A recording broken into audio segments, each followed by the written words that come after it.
నేస్తం తన అడుగులతో తీర్చునయో అందరి కష్టం కన్నీళ్లను తీర్చుతూ కలిగించర ధైర్యం పల్లె పల్లె ఎదురు చూసెనే తన కోసం పదరా పదరా తనతో అడుగైరా మన నంబూరు శంకరన్నతో జెండగరైరా చలో పదరా పదరా తనతో అడుగైరా మన నంబూరు శంకరన్నతో జెండగరైరా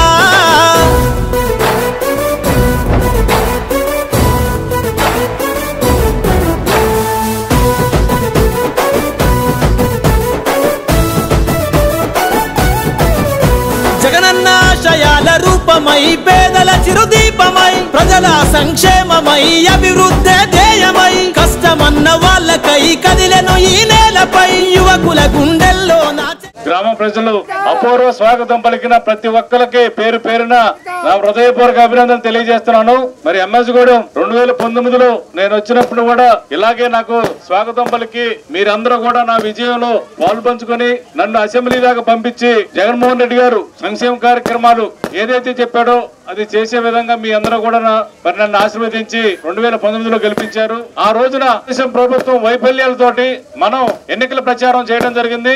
ఈ రోజున జగన్మోహన్ రెడ్డి గారి సంక్షేమం అభివృద్ధి రెండు చేసిన తర్వాత ఈ రోజు గ్రామాల్లోకి మనం జగన్మోహన్ రెడ్డి గారు ఓటాడటం జరుగుతుంది. మరి గతంలో సంక్షేమ కార్యక్రమాలు మీ అందరికి చంద్రబాబు నాయుడు మరి రుణమాఫీ గాని ఇవన్నీ చెప్పడం జరిగింది. డ్వాక్రా మహిళలకి మొత్తం ఆసరా రుణమాఫీ చేస్తానన్నాడు, ₹1 కూడా చేయలేదు. మరి ఇప్పుడు జగన్మోహన్ రెడ్డి గారు ఏదైతే చెప్పాడో అది తూచా తప్పకుండా కూడా చేయటం జరిగింది. దాంట్లో భాగంగా మీ సచివాలయం మరి సచివాలయం అంటే ఎంఎస్ పాలెం మీది కలిపి ఒక సచివాలయం. ఈ సచివాలయం కింద సంక్షేమ కార్యక్రమాల కింద సుమారు ₹20,94,00,000 ఈ గ్రామానికి రావడం జరిగింది. 2 గ్రామాలకి. మరి అభివృద్ధి ద్వారా ఈ గ్రామానికి మంది గిరిజన రైతులకు 133 ఎకరాలు అటవీ భూమి పట్టాల పంపిణీ ఇట్లాగా అన్ని కూడా ఇవ్వటం జరిగింది. గత ప్రభుత్వంలో ఇవన్నీ కూడా రాలేదు. ఇప్పుడు వాలంటీర్ వ్యవస్థను కూడా గతంలో వాలంటీర్లను మోటార్ మోసేవాళ్ళు మగవాళ్ళు లేనప్పుడు ఆ ఇళ్లకెళ్లి తలుపులు కొడతా ఉంటారు ఇల్లు అని చెప్పి మాట్లాడాడు. ఇప్పుడేమంటాడు, వాలంటీర్ వ్యవస్థను బలోపేతం చేస్తాను,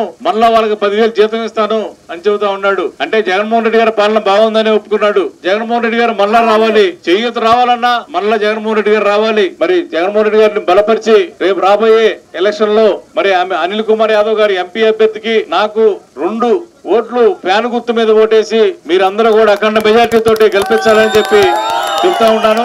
నేను చేసిన వాగ్దానం ఒకటి ఉంది.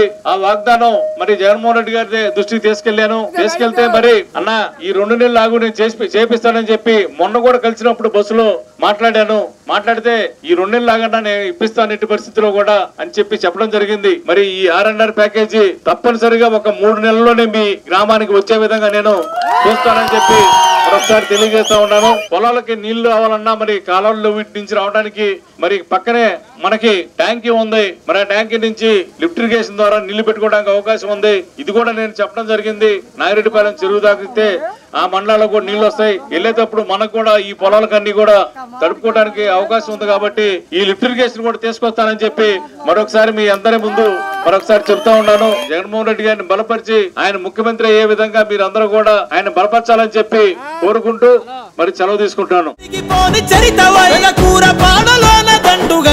మన నేతకై పదరా పదరా తనతో అడుగైరా మన నంబూరు శంకరన్న